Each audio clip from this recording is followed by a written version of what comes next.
திமுகவின் மறைமுக நெருக்கடிகளை மீறி ஜனவரி 9th ரிலீஸ் ஆகுமா? ஜனவரி 14th வரப்போது எதிர்பார்க்கப்பட்ட பிரகாசக்தி படம் முன்கூட்டியே வருது. என்ன காரணம் சொன்னாங்கன்னா விநியோகஸ்தர்கள்லாம் கேட்டுக்கிட்டாங்க அப்படின்ட்டுன்னு. மோரோவர் இப்போ ஜனநாயகன் ஷேர் என்ன கேட்குறாங்க அப்படின்னு அது ஒரு கான்ட்ரவர்சி ஒன்று போயிட்டுருக்கு. ப்ளஸ் நம்ம பராசக்தி கம்மியாக வாங்கிக்கிறாங்க ஷேரு அப்படின்ட்டுன்னு. ஸோ இதை பார்க்கும்போது நிறையா நெருக்கடி வருது ஜனநாயகனுக்கு அப்படின்னு தான் நமக்கு தோணுது.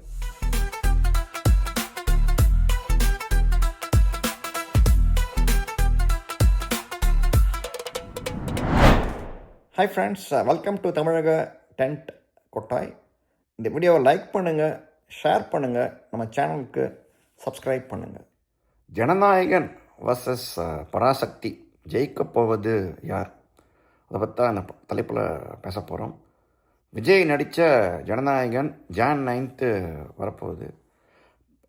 பொங்கலுக்காக வரப்போகுதுன்னு சொல்லிட்டு இருந்த நம்ம பராசக்தி படம் Jan 10th கொண்டு விட்டாங்க அப்படின்னு தான் தோணுது. ஸோ அவங்க டெஃபினட்டாக ஒரு போட்டியை உருவாக்க ட்ரை பண்ணுறாங்க டிஎம்கே. ஏன்னா இது நமக்கு என்ன ஞாபகப்படுத்துதுன்னு பார்த்தோம்னா 1971 எம்ஜிஆருக்கு எதிராக இவங்க பண்ண அதே முயற்சியை பண்ணுறாங்க. அப்போ தோற்று போயிட்டாங்க. இப்போது தோக்க போகிறாங்களா இல்லையான்னு தெரியல. ஏன்னா 1971 74 நம்ம எம்ஜிஆர் நடிச்ச உலகம் சுற்றும் வாலிபன் திரைப்படம் வந்தது. அந்த படத்தை ரிலீஸ் பண்ணால் எம்ஜிஆர் பெரிய ஆள் ஆகிடுவாருன்னு சொல்லிட்டு டிஎம்கே தடுத்தாங்க. பயங்கரமான முயற்சியெல்லாம் ஈடுபட்டாங்க. தேட்டர்லாம் தராமல் அப்படி இப்படின்னு சொல்லி.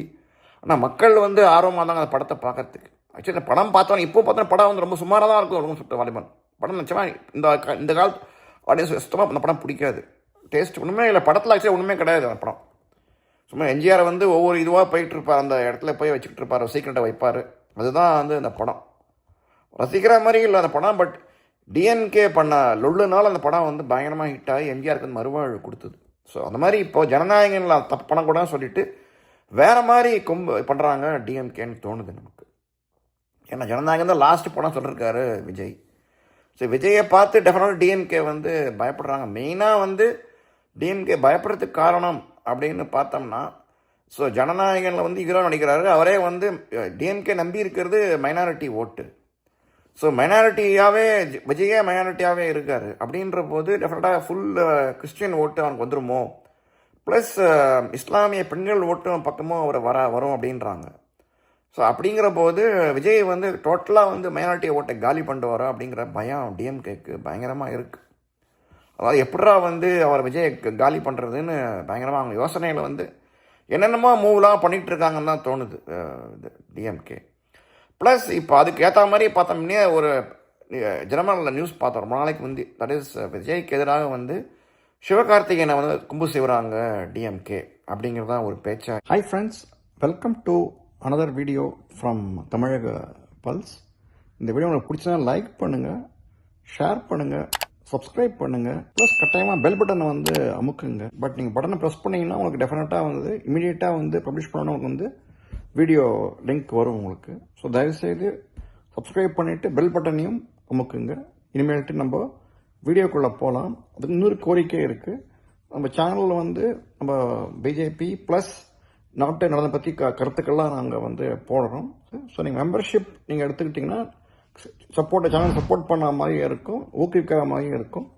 சேனலில் மெம்பர் ஆகிறதுக்கு நாங்கள் உங்களை கோரிக்கை வைக்கிறோம். ஜெயஹிந்த். அப்போ நம்புற மாதிரி இல்லை அப்போ. பட் இப்போ ஃபுல்லாக நம்ப வேண்டியிருக்கு. சிவகார்த்திகேயனும் பார்த்தோம்னா என்ன கேட்டால் ஒரு ஆபத்தான விளையாட்டில் அவர் அவருக்கு வேறு வழியே இல்லாமல் உள்ளே பூந்துட்டாருன்னு தோணுது. இப்போ இந்த சொல்லுவாங்க எம்ஜிஆர் படத்தில் வசனம் ஒரு வென்றால் இது தேவி, வெல்லாவிட்டால் மரண தேவி அப்படின்றாங்க. அந்த மாதிரி இப்போ இந்த படம் சப்போஸ் பராசக்தி படம் ஊற்றிக்கிச்சு அப்படின்னா அவரோட கெரியரில் ஒரு பெரிய ட்ராப் விழும் அவருக்கு.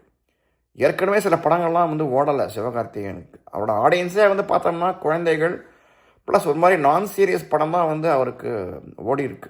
ரொம்ப சீரியஸான ஹீரோவாக மக்கள் இன்னும் கருதலை. அவரை பெரிய லெவலில் ஆக்ஷன் ஹீரோ அந்த மாதிரிலாம் அவரை கருதலை. சிவாஜி நடித்த பராசக்தி தலைப்பே மக்களை எதிர்த்தாங்க. பெருமாள் பிக்சர்ஸே எதிர்த்தாங்க, கொடுக்க மாட்டோம் அப்படின்னாங்க. ஐ திங்க் டிஎம்கே எப்படியோ ஆளுங்கட்சி அப்படி இப்படி மிரட்டி அதை அடக்கிட்டாங்கன்னு தான் தோணுது.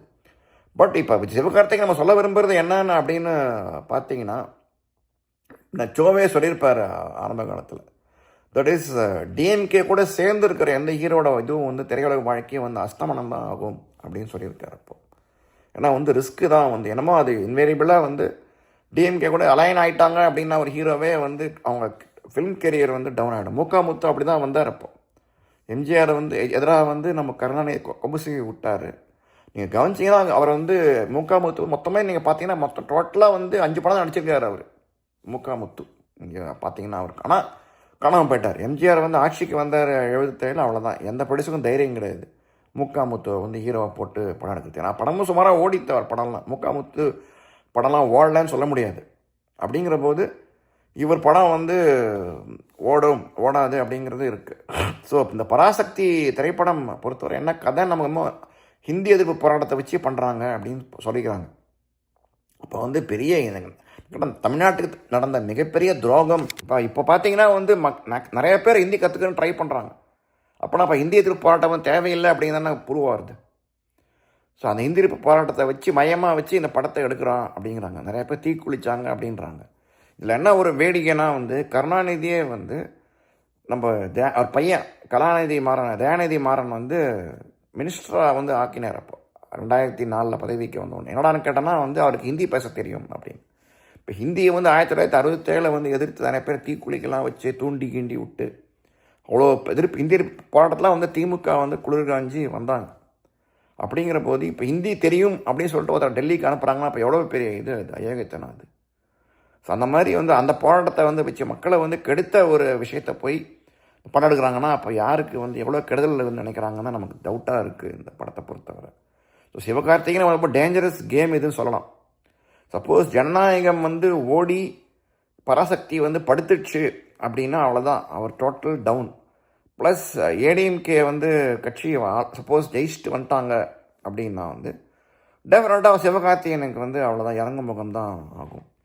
சப்போஸ் இப்போ டிஎம்கே வந்து திரும்பி பதவிக்கு வந்துட்டாங்க அப்படின்னா விஜய்க்குமே வந்து ரிஸ்க்கு தான்.